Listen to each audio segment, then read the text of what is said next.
अस्सलाम वालेकुम। आपका मेज़बान मोहम्मद सालिक असलम आज आपके लिए एक और वीडियो लेकर आया है। जैसा कि मैं अपने लास्ट वीडियो में बता चुका था कि दिया स्कॉलरशिप क्या है, इसके अंदर कौन लोग अप्लाई कर सकते हैं, कौन कौन से डॉक्यूमेंट्स चाहिए इसके अंदर अप्लाई करने के लिए। मैंने वादा किया था कि मैं अपनी नेक्स्ट वीडियो में बताऊंगा कि आपने इसके अंदर अप्लाई कैसे करना है। जी हाँ, आज मैं आपको बताने वाला हूँ कि ये फॉर्म जो ऑनलाइन अप्लाई करना है बिल्कुल फ्री ऑफ कॉस्ट है, इसकी कोई एप्लीकेशन फीस नहीं है और इसके अंदर मैट्रिक वाले अप्लाई नहीं कर सकते हैं। लास्ट टाइम बताया था कि मैट्रिक और इंटरमीडिएट वाले जो स्टूडेंट हैं वो अपने स्कूल के थ्रू और अंडर ग्रेजुएट और मास्टर वाले जो स्टूडेंट हैं वो इस पोर्टल पर अप्लाई कर सकते हैं, मतलब कि ऑनलाइन अप्लाई कर सकते हैं। सबसे पहले आपको बताऊंगा कि आप मिसाल के तौर पर अप्लाई करने वाले लिंक पे कैसे जाएंगे। जब दिया पाकिस्तान की स्कॉलरशिप को ओपन कर लेंगे, वैसे तो मैं आपके साथ URL भी शेयर कर दूंगा। तो जब आप यहाँ पर आएंगे व्हाट वी डू के अंदर आपने स्कॉलरशिप सेक्शन के अंदर आ जाना है। उसके बाद आपने ये देखना है कि आप पहली दफा अप्लाई कर रहे हैं तो इस सेक्शन पे, अगर आप पहले भी अप्लाई कर चुके हैं, पिछले साल अप्लाई किया था और रीन्यूअल के लिए अप्लाई कर रहे हैं तो आपने इस ऑप्शन पे क्लिक करना है। तो उसके बाद ये जो एप्लीकेशन मैंने खोली हुई है ये न्यू एप्लीकेट्स के लिए खोली हुई है। उसके बाद सबसे पहले आपने अपना नेम लिखना है और अपना CNIC लिखना है, फादर नेम और फादर CNIC, मदर नेम और मदर CNIC। उसके बाद आपने जेंडर बताना है, डिस्ट्रिक्ट जहां पर आप रहते हैं, जो आपके CNIC पे लिखा हुआ है, जिसका आपका डोमिसाइल बना हुआ है वो वाला डिस्ट्रिक्ट आपने यहाँ पर लिखना है। आपका ईमेल एड्रेस जो होता है, आपका ईमेल एड्रेस, ईमेल आपने बताना है, अपनी डेट ऑफ बर्थ यहाँ से आपने सिलेक्ट करनी है कि आपकी डेट ऑफ बर्थ क्या है।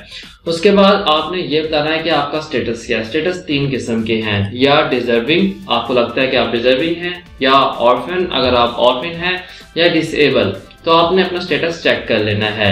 अगर आपने ऑर्फन सेलेक्ट किया तो आप बताएंगे कि आपके फादर की जो डेथ थी वो कब हुई है और किस ईयर में हुई है। अगर आप डिसेबल सेलेक्ट करेंगे तो आपने यहाँ पे सेक्शन फिल करना है कि नेचर क्या है डिसेबिलिटी का। उसके बाद आपने अपना फोन नंबर, अपना रीजन बताना है और अपना फोन नंबर यहाँ पर आपने मेंशन करना है। क्या आप हाफिज कुरान हैं या नहीं। अगर आप यहाँ पे यस क्लिक करने वाले अगर आप हाफिज कुरान हैं तो मैं आपको यहाँ पर थोड़ा सा बताता जाऊँ कि अगर आप यहाँ पे हाफिज कुरान क्लिक करेंगे तो आपने जब आगे डॉक्यूमेंट्स इनको अटैच करने हैं, जो आपने ऑनलाइन सेंड करने हैं डॉक्यूमेंट्स, उसमें आपको हाफिज कुरान का सर्टिफिकेट भी देना पड़ेगा। ठीक हो गया। फिलहाल मैं यहाँ पर नो रहने देता हूँ। वीडियो के एंड में, बल्कि अभी भी बता देता हूँ, यहाँ पर जो ऑप्शन है अपलोड करने का फॉर न्यू के अंदर, इसके अंदर आपने डॉक्यूमेंट्स अपलोड करने हैं। मैं अपनी लास्ट वीडियो में बता चुका था कि नेम CNIC लिखकर आपने डॉक्यूमेंट सारे ये फिलअप करने हैं। मैं अपनी लास्ट वीडियो में बता चुका हूँ कौन कौन डॉक्यूमेंट हैं। उसके अंदर हाफिज कुरान की बात हुई थी, तो यहाँ पर ऑप्शन होगा कि हाफिज कुरान आप हैं या नहीं, वो डॉक्यूमेंट आपको फिल करना पड़ेगा इन केस अगर आप हाफिज कुरान को टिक कर रहे हैं। उसके बाद आपका पोस्टल एड्रेस कहाँ चाहते हैं, आपको कोई मेल, डाक या आपका चेक मिले तो आपने यहाँ पर अपना पोस्टल एड्रेस लिखना है। उसके बाद आपने अपना परमानेंट एड्रेस भी लिखना है। ये दोनों सेम भी हो सकते हैं, ये दोनों डिफरेंट भी हो सकते हैं।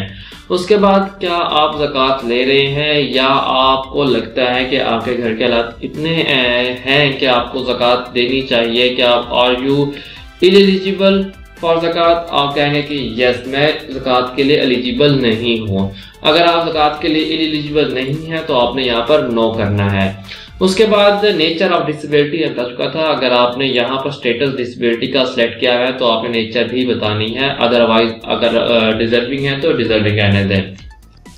अब आपने यहाँ पर जो इंफॉर्मेशन देनी है इस जगह पर, ये आपको नजर जो आ रही है, ये जो आपने इंफॉर्मेशन देनी है ये उसकी देनी है जो जिसकी वजह से यानी कि आपका घर चल रहा है, ठीक है, जिनकी अर्निंग घर में आ रही है, फादर की, मदर की या गार्डियन की। ठीक हो गया। अगर फॉर एग्जाम्पल मैं यहाँ पर कोई नहीं लिख देता हूँ तो आपने भी बताना है कि उसका रिलेशनशिप आपके साथ क्या है, फादर है, मदर है, ब्रदर, अंकल, दादा अबू हैं, नाना अबू हैं या अदर्स। जब आप अदर्स लिखेंगे तो ठीक है वो हो जाएगा। नीचे यहाँ पे ऑप्शन नहीं दे रहा कि कहाँ पे अदर्स में क्या आ जाता है, मगर उनका आपने फोन नंबर भी देना है, उनका CNIC भी देना है। और आपने इनकम बतानी है कि इनकम की टाइप क्या है, गवर्नमेंट के एम्प्लॉयज हैं, सेमी गवर्नमेंट एम्प्लॉयज हैं, प्राइवेट एम्प्लॉयज हैं, नॉन सैलरीड हैं या पेंशनर हैं। तो आपने यहाँ पर बताना है, ये नहीं है कि अगर प्राइवेट अगर जॉब कर रहे हैं तो आप इसको जॉब मिल जाएगी, ऐसी कोई भी इंस्ट्रक्शन नहीं है। अगर आपने इंस्ट्रक्शन सुनी है कि कौन कौन से लोग अप्लाई कर सकते हैं, क्या एलिजिबिलिटी क्राइटेरिया था, मैं पहले ऑलरेडी वीडियो बना चुका हूँ, यहाँ पर आपको आई सेक्शन के अंदर वो वीडियो मिल जाएगी और डिस्क्रिप्शन के अंदर भी वो वीडियो मिल जाएगी कि इसके क्या क्या इंस्ट्रक्शन थी। उसके बाद जो इसके है कि इनकम कितनी है वो आपने यहाँ पर लिखनी है फ्रॉम ऑल सोर्सेज, जितने भी सोर्सेज हैं सब सोर्सेज की यहाँ पे कलेक्टिव आपने मंथली इनकम लिखनी है। उसके बाद जो गार्डियन है उनका ऑक्यूपेशन, मतलब कि जो फैमिली में जो कमा रहे हैं उनका ऑक्यूपेशन क्या है। अगर ऑर्गेनाइजेशन है, अगर किसी ऑर्गेनाइजेशन में जाए काम करते हैं, फॉर एग्जाम्पल मैंने यहाँ पर सिलेक्ट किया है पेंशनर, तो फिर ना ऑक्यूपेशन लिखना पड़ेगा, ना ऑर्गेनाइजेशन लिखनी पड़ेगी, ना डेजिग्नेशन लिखनी पड़ेगी। ठीक है, ऑक्यूपेशन और डेजिग्नेशन में भी कोई एक चीज आप सिलेक्ट करेंगे। उसके बाद आपने ये बताना है कि आप कौन सी यूनिवर्सिटी में हैं, तो इसमें ऑलमोस्ट पाकिस्तान की सारी गवर्नमेंट यूनिवर्सिटीज हैं। जी हाँ, गवर्नमेंट यूनिवर्सिटीज हैं। अगर प्राइवेट में आप हैं तो आप अप्लाई नहीं कर सकते। मैंने अपनी यूनिवर्सिटी सेलेक्ट कर ली है, उसमें आप बताना है कि आप क्या कर रहे हैं। मिसाल के तौर पर मैं लिख देता हूँ, I am doing MPhil organic chemistry, right. यहाँ पर आपने यानी कि अपनी सारी इंफॉर्मेशन आपने इस तरह से टाइप करनी है। उसके बाद आपने बताना है कि आपकी डिग्री क्या है। तो मेरी डिग्री जो है मैं आप सेलेक्ट कर लेता हूँ, बीकॉम नहीं है, बीटेक भी नहीं है, इन्होंने एमफिल का ऑप्शन ही नहीं दिया हुआ, हालांकि इन्होंने अपनी इंस्ट्रक्शन में बताया हुआ था कि एमफिल कर सकते हैं। चले यहाँ पर एमबीबीएस वैसे अप्लाई मतलब कि लोग कर सकते हैं, सारे लोगों से इन्होंने ये कुछ नहीं बताया गया।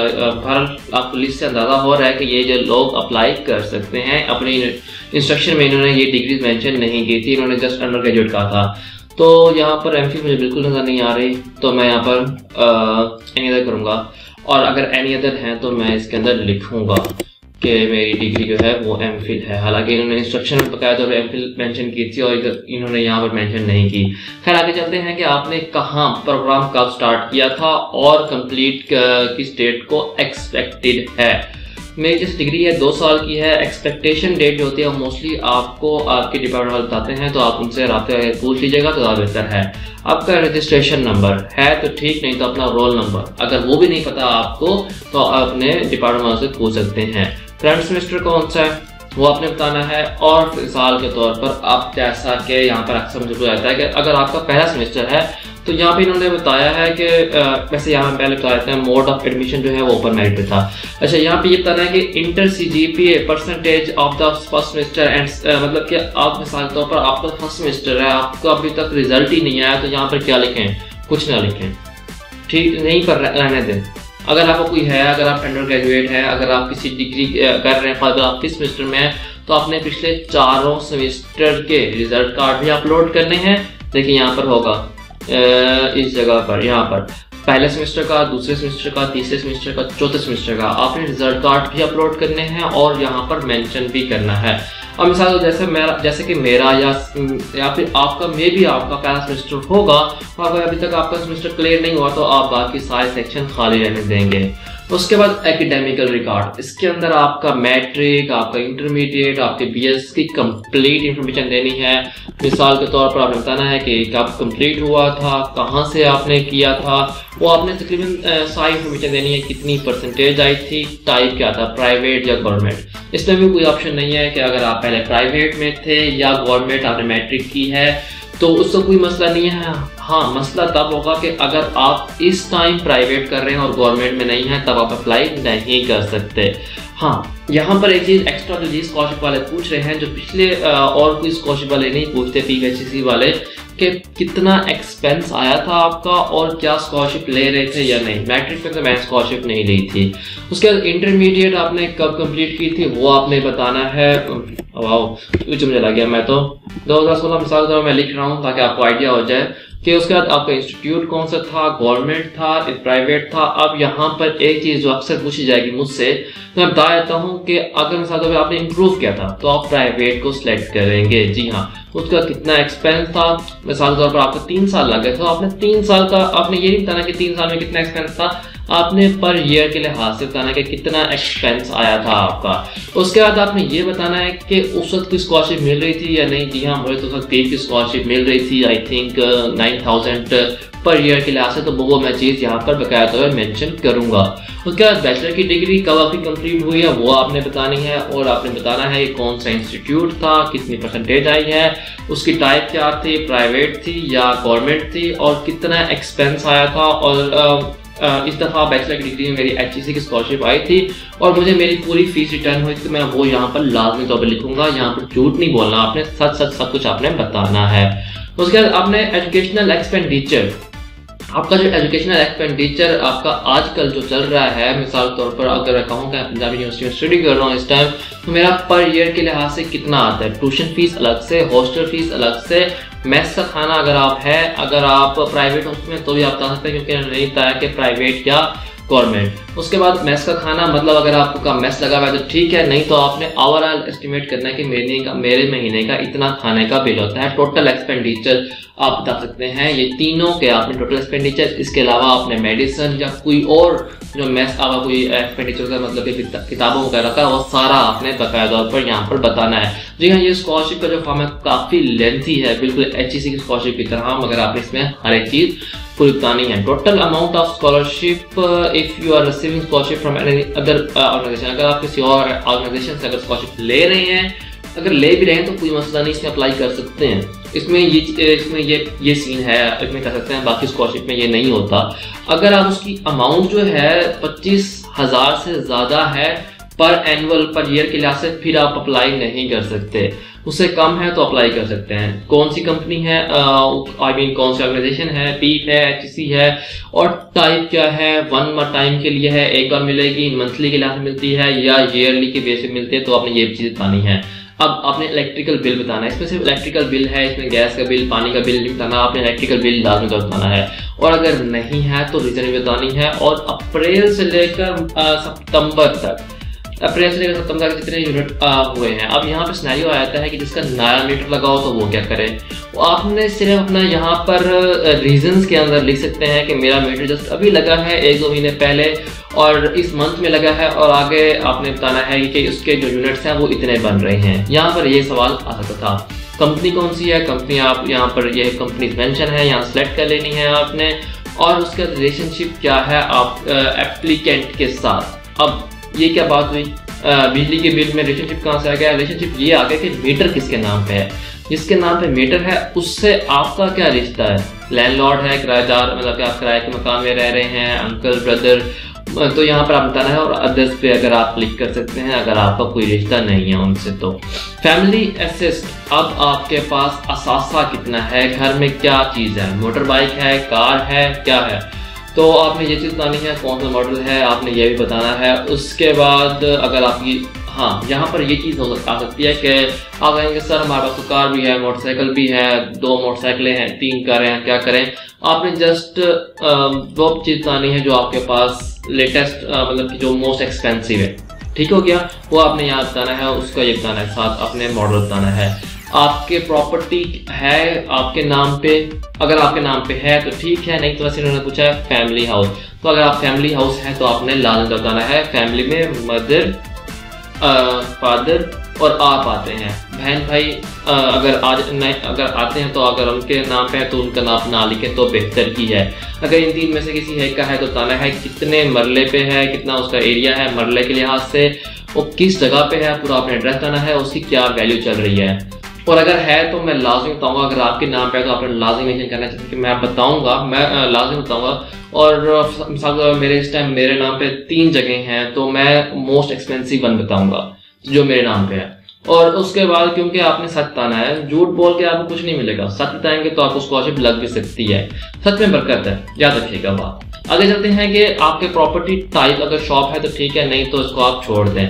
उसके बाद प्रॉपर्टी टाइप, अगर कोई प्लॉट है, हाँ एक प्लॉट भी है मेरे नाम पे, घर भी है, तो मैं ये सारी चीज़ें बकायदा तौर पर मेंशन करूँगा।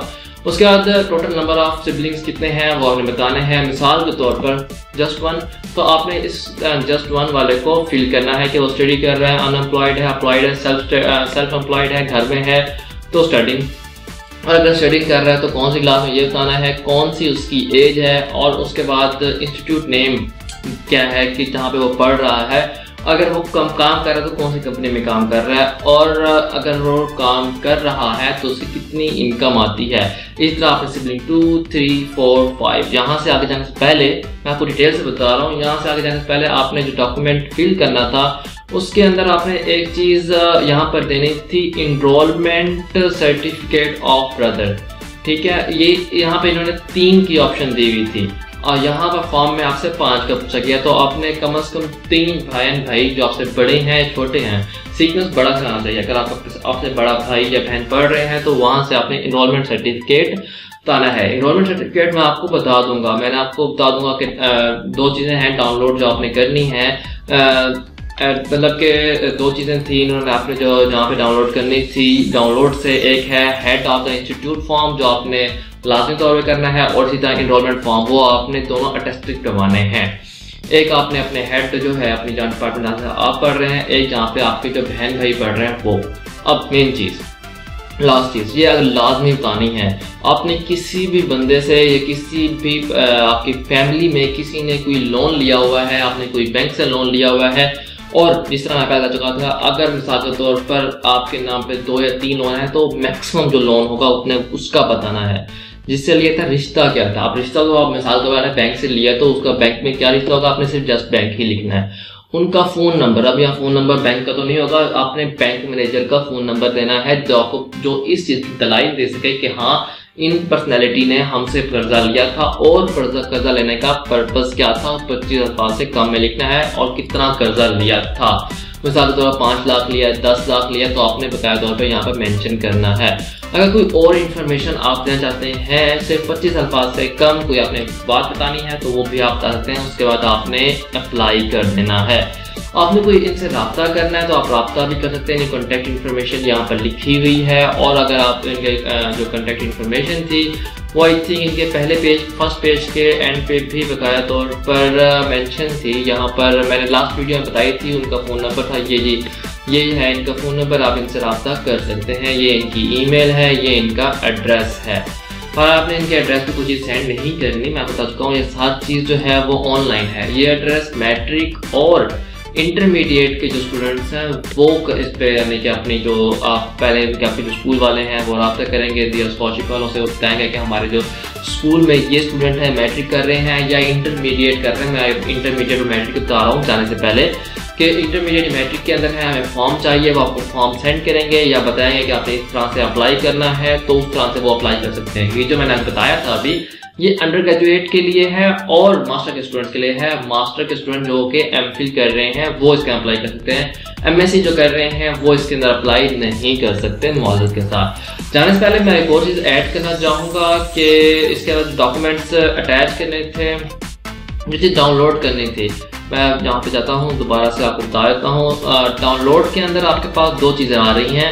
एक आ जाता है attestation form, head of the institute attestation form, और दूसरा आ जाता है इनरोलमेंट जो आपके बहन भाइयों ने करना है। मैं इसको थोड़ा जूम कर देता हूँ ताकि आपको नज़र आ जाए। इसको भी आपने फिल करना है, बहुत ही आसान तरीका है, ये आपने लाजमी तौर पर करना है। अगर आप ये अपलोड नहीं करेंगे तो आपकी स्कॉलरशिप नहीं लगेगा, इसके बगैर स्कॉलरशिप नहीं लगेगा। मैं बार बता रहा हूँ, ये आपने लाजमी सेंड करना है, ये भी और इनरोलमेंट भी। इसे मैं जूम कर देता हूँ। ये आपके जो बहन भाई हैं, हर बहन भाई के लिए separate, this certificate is required for each brother and sister who is currently enrolled. कम से कम 3 की ऑप्शन है, 3 ही करेंगे। कम से कम क्या तो 3 ही करवाने हैं। अगर इसे कम है तो हिसाब से अगर मैं करवाना चाहूँगा तो मैं अपने से छोटे भाई करवाऊंगा, और इसके अलावा कोई मैंने नहीं करवाना। इसके अलावा तो 1 हो सकता है, 2 हो सकते हैं, 3 हो सकते हैं, 3 से ज़्यादा नहीं करवाने। इतना ज़्यादा वैसे उनके पास बर्डन वो बर्दाश्त नहीं कर सकते हैं। तो खैर ये आपने अटेस्टेशन फॉर्म है, ये आपने अपने हेड ऑफ इंस्टीट्यूशन से, मतलब कि जो आपके HOD हैं, डीन हैं, डायरेक्टर हैं, उनसे स्टैंप भी लगवानी है, सिग्नेचर भी करवाने हैं, उनका कॉन्टैक्ट नंबर भी लिखना है यहाँ पर, और स्टूडेंट्स का जो एड्रेस है आपने पहले ये फिल करना है, फिर उनसे ये अटेस्टेशन करवानी है। तो मैं कहूँगा कि आप इस पर जल्द काम करना शुरू कर दें, क्योंकि इन्होंने डेडलाइन कोई नहीं बताई हुई, इसमें कोई पता नहीं है। इनकी वेबसाइट पे इन्होंने अपनी ऐड में भी अपनी डेडलाइन नहीं बताई। तो अगर मैं आपको यही कहूँगा कि आप इस पर जल्दी काम करना शुरू कर दें। Thank you so much for watching my video. अल्लाह हाफिज़।